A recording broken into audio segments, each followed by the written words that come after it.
दरअसल अमेरिका इस समय जियो इकोनॉमिक ब्लैकमेलिंग पर है, यानी दुनिया भर के तमाम देशों को अपनी अर्थव्यवस्था के नाम पर डरा रहा है, ब्लैकमेल कर रहा है। सवाल यह उठ रहा है कि अगर अमेरिका को रूस के तेल में से इतनी परेशानी है तो वो उस पर वैसे प्रतिबंध क्यों नहीं लगाता जैसे उसने ईरान पर लगाए थे।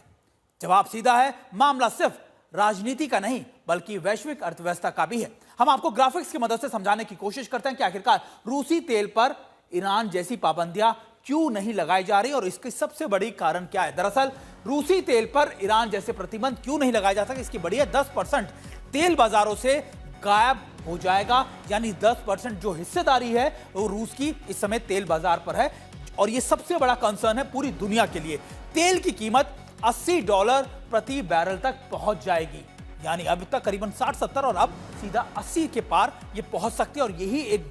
दूसरा बड़ा कंसर्न है जो हम आपको बता रहे हैं। इसके अलावा वैश्विक अर्थव्यवस्था की कमर टूट जाएगी, पूरी दुनिया में इसका असर नजर आएगा और यह भी असर नजर आएगा कि आखिरकार कैसे दुनिया के बाकी देशों पर अर्थव्यवस्था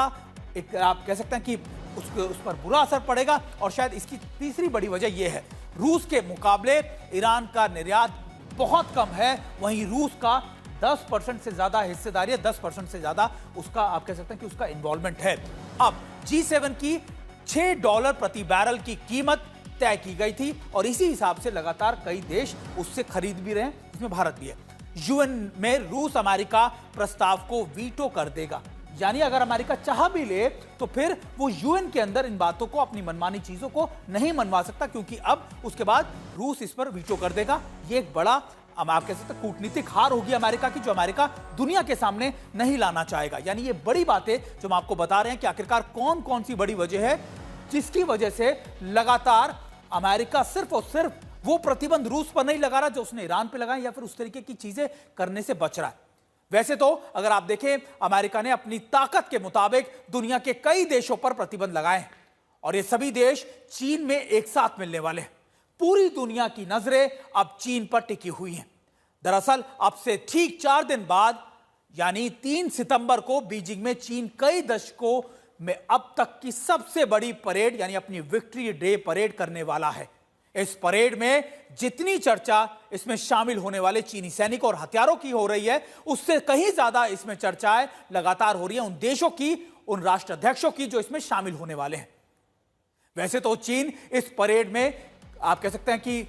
इसका आयोजन दूसरे विश्व युद्ध में चीन पर हमले करने वाले जापान की हार के 80 साल पूरा होने के मौके पर कर रहा है, लेकिन शी जिनपिंग ने इस परेड में उन तमाम नेताओं को बुलाया है जो या तो अमेरिका के दुश्मन है या फिर उनके साथ होकर भी चीन की ताकत को नजरअंदाज नहीं करना चाहते। इस परेड में कुछ ऐसे नेता शामिल हो रहे हैं जिनके देश पर दुनिया में सबसे ज्यादा पाबंदियां लगाई हुई हैं। रूस के राष्ट्रपति व्लादिमीर पुतिन इसमें शामिल होंगे, उत्तर कोरिया के तानाशाह किम जोंग उन होंगे, ईरान के राष्ट्रपति मसूद पेशकियान होंगे और म्यांमार के सैन्य शासक मिन आंग हेलेंग भी इसमें शामिल होंगे। यानी ये वो तमाम बड़े नेता जो इस समय सीधे तौर पर अमेरिका की मुखालफत करते हैं उसके सामने खड़े होते हैं। इस तरह बीजिंग में अगले बुधवार को होने वाली विक्ट्री डे परेड पश्चिमी विरोधी नेताओं का शक्ति प्रदर्शन भी होगा और पश्चिमी देशों ने इन देशों के गठबंधन और उथल पुथल की धुरी नाम कर ली है और इसके बेपरवाह लगातार ये बड़ा कंसर्न अमेरिका के लिए होगा, क्योंकि 3 सितंबर को जब विक्ट्री डे परेड होने वाली होगी तब ये तमाम 25 से 26 नेता राष्ट्राध्यक्ष उस समय चीन में मौजूद होंगे। हम आपको दरअसल बड़ी बातें एक बार फिर से अपनी बड़ी वॉल पे समझाने की कोशिश करते हैं कि आखिरकार ये इतना महत्वपूर्ण क्यों है, कौन कौन से नेता इसमें शामिल होंगे। व्लादिमीर पुतिन रूस के राष्ट्रपति, इंटरनेशनल क्रिमिनल कोर्ट का वारंट और 2024 में चीन का दौरा किया, यूक्रेन में जंग रोकने पर ट्रंप से बात की। व्लादिमीर पुतिन इस समय होंगे जिन पर पाबंदियां है अमेरिका और कई यूरोप के देशों की तरफ से। किम जोंग उन जिनके ऊपर 2019 में चीन का दौरा किया, चीन से रणनीतिक साझेदारी और परमाणु मिसाइलों पर 2006 में इन पर पाबंदी लगा दी गई थी। ये वो नेता हैं जिनके ऊपर पाबंदियां अमेरिका में लगाई गई है, लेकिन ये चीन के बेहद खास मित्र है। यानी अब बात करें ईरान की, ईरान के राष्ट्रपति